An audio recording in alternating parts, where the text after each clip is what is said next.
Greetings, Kingdom Fellowship Christian Life Center. My name is Elder Casey Hamler, and on behalf of our pastor, Pastor Timothy E. Finley Jr., I am very excited to talk with you today about Kingdom Connect. I know for the past few weeks, you've heard a lot about Kingdom Connect.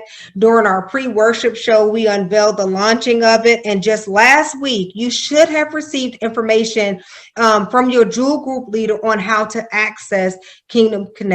But specifically on today, I want to do a tutorial or a walkthrough on what you can expect to see the first time you log into Kingdom Connect. So you may be asking, if you're not familiar, Kingdom Connect is Kingdom Fellowship's online partner and contributor portal that now allows you the ability or gives you the ability to update your own personal information. Should you move, you can now update your phone number and your email address or your address. Or most importantly, you can now download your giving and contribution statements. As we prepare for our 2020 tax season, one of the challenges of COVID-19 is trying to determine how do we get this information to our partners? How do we put this information back into their hands? And Church Connect has been the answer. So give me a second, let me log in, and then take this tutorial with me. God bless.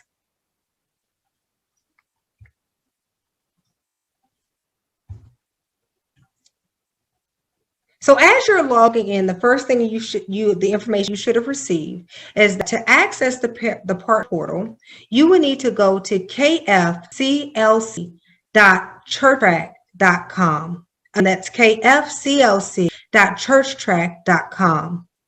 The great thing I think I like about the welcome screen is that you don't have to log in to be able to view some of the apps that's available, some of the additional functions that we have available. You can read the frequently asked questions. You can worship God through giving. If you're interested, you can gain more additional information about how to get involved with the ministry. The important thing about Kingdom Connect is that this is another way to help you stay engaged and for us to stay connected with you without having to go to the church website. This is your own portal. You can download there's not an app yet, but what you can do is you can save this website to your phone, and you can access it anytime. So for the very first time, if you have, when you log in, you're going to follow the prompts. This is a very user-friendly system, very user-friendly. When you log in for the first time, you will have to register or create an account. And you'll go here and it says create an account. When you do that, you will need to use the email address that we have on file for you. Once you do that, it will send a temporary passcode to the email address we have on file, and it'll say, hey, welcome to Kingdom Fellowship Christian Life Center, Church Connect. Please create or please set up your account. Now, once you do all of that, it takes maybe about 2 to 3 minutes. But once you create the account, then you will come back to the main screen and you will then log in. So while this is logging in, let's see here, just give me a second.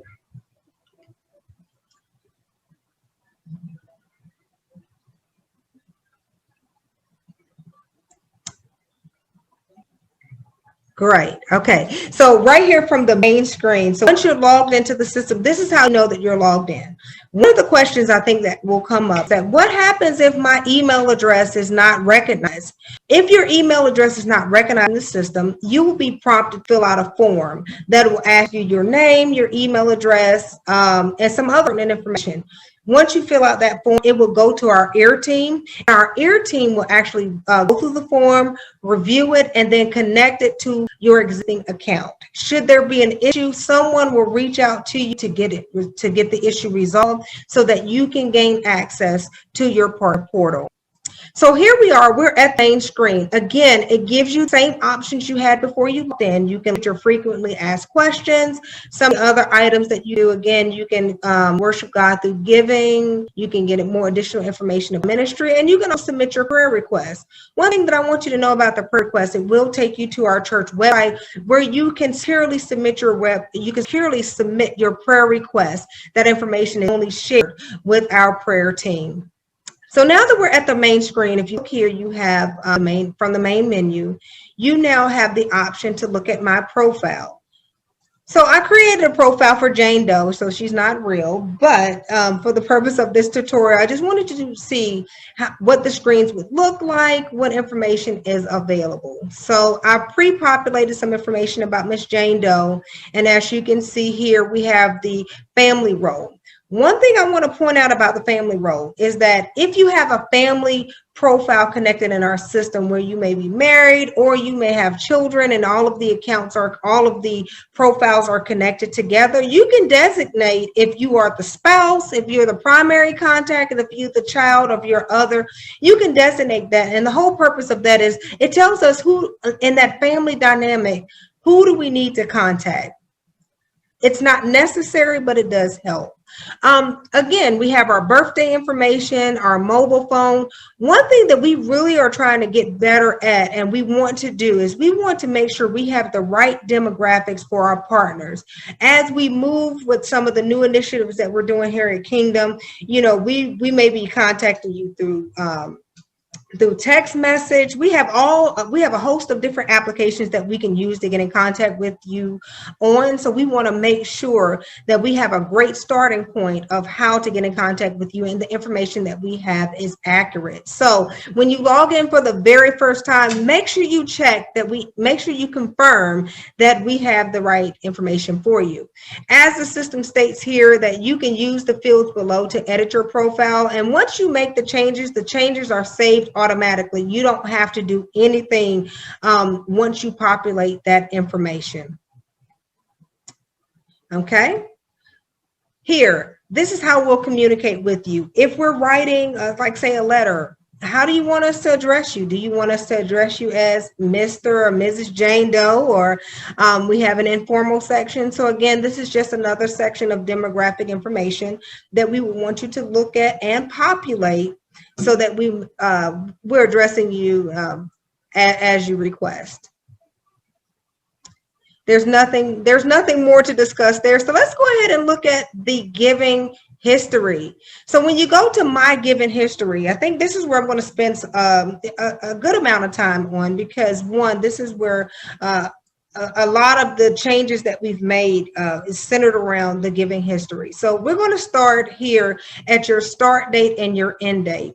These are the days. So when you're populating your giving statement or you want to see your giving statement, you can go back. We've been using this system for about 4 years now. So you can go back 4 years and obtain your information. Previously to this year, this same information, the information in which you received your giving statements, was actually being pulled from this system. So you're going to be seeing the exact same format when you print it out. So let's kind of do a quick test. We're going to go back and look at Miss Jane Doe's 2020 giving contributions. You're going to set your date parameter. So if you want to look for everything that you did in 2020, you want to start with January 1st, 2020, and then you want to end with December 31st, 2020. As you can see, once you do that, it's not going to pull up the information on the main screen, because the main screen is reserved for looking at the contributions for which in the current year. But what you do is once you set your date parameters, you'll click View Statement.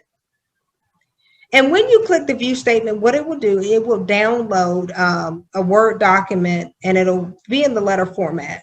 And as that's pulling up, then I can walk you through that. So here's an example of what you can expect to see. With Miss Jane Doe, this has all of her giving information that we have loaded in the system. So here's one thing I want you to kind of keep in mind. Prior to March 2020, we were loading or documenting giving contributions every week. Now that we're in service and we moved to primarily electronic giving, you're going to see a gap in your giving. So you'll see entries from January to March, but then there'll be a gap in giving, and it'll go from January to March, and then you'll see one batch load for the month of December. December's entry is capturing all of your giving that you've done electronically from March until the end of the year. Hopefully that makes sense. Okay, so now you have a visual of what that would look like. Let's go back to the main giving screen here. So now that we're in 2021, you'll see that there's one entry for 2021, and this is for visual, from a visual perspective. We've entered a given amount so that you can see on the screen. Anything that you're giving for each month will now be displayed on this screen. We will have all the entries for the previous month. So beginning of February, you'll see one batch load for your electronic giving in January. And we'll continue to do that until the end of the year. So at the end of 2021, you should have 12 entries, one for each month.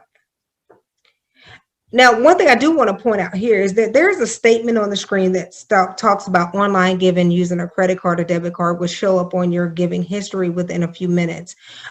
Because this is still a manual entry, this statement doesn't apply. We're looking at how can we start utilizing a different platform that will give us that access within minutes. However, as of today, these are manual entries, and you will see one entry each month that will be populated by the first week of the following month. So as of right now, that's it. That's Church Track. That hopefully this tutorial was helpful to you.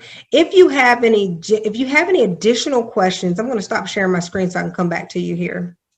Okay, if you have any additional questions, we encourage you to first view the frequently asked questions. It goes through a series of questions that we may have received while we were developing the portal, and we put those questions out there for you to review. But if you still need help and you still have questions, I encourage you to send your inquiries to kfclc.trustee.ministry@gmail.com. Let me repeat that again for you. That's kfclc.trustee.ministry@gmail.com, and we'll be happy to review your inquiry and get back with you to help you navigate and access your account. So again, we thank you for partnering with Kingdom Fellowship. We look forward to worshiping with you in the near future. So again, thank you on behalf of our pastor, Pastor Timothy E. Finley Jr.